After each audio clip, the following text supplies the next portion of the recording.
सकाळची प्रसन्न वेळ. रायरेश्वराचं अफाट पठारावरून ऊन हळूहळू खाली दरीत उतरत होतं. तर शिवाजीराजे किल्ल्यावर जात होते.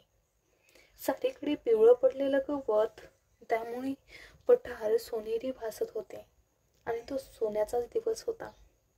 आज राजे आणि त्यांचे सहकारी किल्ल्यावर चालले होते. ते रायरेश्वराच्या देवळात शपथ घ्यायला.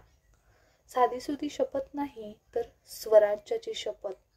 तो दिवस होता 27 एप्रिल 1645. राजांनी देवळात प्रवेश केला आणि त्यांच्या सवंगड्यांनीही राजांच्या पाठोपाठ प्रवेश केला. राजांनी पिंडीला नमस्कार केला आणि गर्जना केली, हर हर महादेव.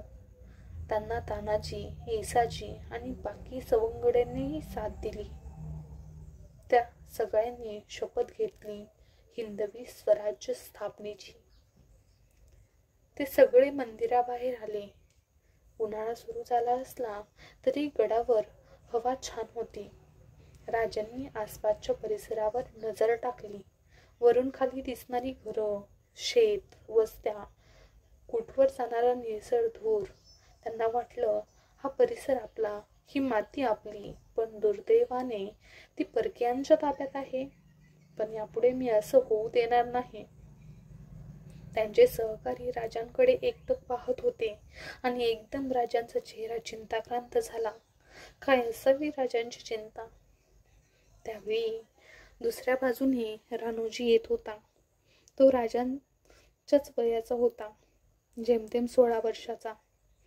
त्याच गडावर राहणारा एक साधा मुलगा, पण धाडसी, अंगावर मळकट फाटके कपडे, पण तरतरीत, अतिशय अवखळ पोरगा. त्याच्या धाडसाच्या गमतीच असायच्या. थोडे दिवस आधीची गोष्ट आहे. रायरेश्वराच्या एका बाजूला एक उत्तुंग कडा होता, झाडझुडपात लपलेला.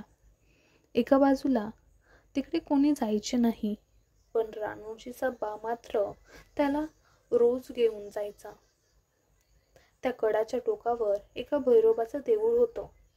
त्याच्या पूजेसाठी अगदी रोज. देऊळ सहज दिसणारं नव्हतं. देऊळ कसलं, एक गुहाच होती ती. त्या कड्यावरून थोडं खाली उतरलं की लगेच होती ती.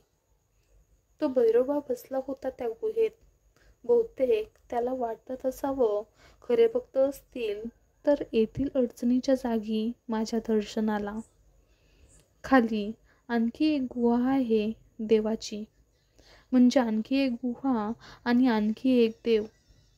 त्यानं विचारलं, खाली देवाची आणखी एक गुहा आहे ते मला माहिती आहे, पण खाली जायचं नाही, नाहीतर देव कोपतो. त्याने बाला विचारलं, तू गेला आहेस कधी खाली? नाही. मग त्याने धाडसी मनाने विचारलं, मी खाली जाऊन बघू? बा म्हणाला, नाही म्हणलं ना एकदा, गप्प बस. बाचं एकनं भाग होतं. तो काटक होता आणि तेवढाच कडक. भैरोबाला जाणं थोडंसं अवघडच होतं, पण त्याच्या खाली जाणं मात्र खूपच बिकट. अगदी सरळ कडा, ताशीव. जरा हात घसरला तर खाली खोल दरीतच, थेट कपाळमोक्ष. त्यामुळे खाली त्या गुहेत जायचं नाही असं होतं का, हे फक्त त्याच्या बाला माहिती. आणि ही गुहेची गोष्ट त्याला त्याच्या बाने सांगितली होती. एकदा राणोजीच्या धाडसी मनाने उचल खाल्ली आणि तो देवळाकडे गेला एकटाच. तो आधी भैरोबाला गेला, म्हणजे शंकराचं उग्र रूप. त्या जुन्या काळात पाषाण मूर्तीला शेंदूर तापलेला होता, पण कमी झालेला. तो देवाच्या पाया पडला. देवाचा आशीर्वाद घेऊन तो खालच्या गुहेत उतरू लागला. सोपं काम नव्हतं ते. एकदा तो घसरला, पण एका झाडाला धरून तो थांबला. ते झाड मिळालं नसतं तर तो थेट दरीतच गेला असता. पण तो पोरगा एवढ्याने घाबरणारा नव्हता. पुन्हा सावरून तो उतरू लागला. परत एकदा तो घसरला. त्यात वरून घरंगळत आलेला एक दगड त्याच्या हातावर बसला. तो कळवळला. रक्ताचं ओघळ हातावर येऊ लागले. त्याचा तो हात निसटला तसा तो काटक होता. एका वेलीला एका हाताने धरून तो टिकला होता. तरी तो घाबरला नाही. पण त्याला बाच्या आठवणीने मात्र भीती वाटली. बाला कळलं असतं तर त्यानं लय हाणलं असतं. त्याने दुसऱ्या हाताने आधार घेतला, थोडा दम खाल्ला आणि समोर पाहिलं. समोर झुडपांच्या गर्दीमध्ये अंधार होता आणि आश्चर्य म्हणजे तीच तर गुहा होती, ती दुसरी. तो आत गेला. मिट्ट काळोख, खाली खडबडीत दगड, एक कोंदट दमट वास तेथे भरून राहिला होता. अतिशय शांतता. क्षणभर तर त्याला भीतीच वाटली. आधी त्याला अंधारामुळे काहीच दिसत नव्हतं, पण जरा वेळाने त्याला दिसू लागलं.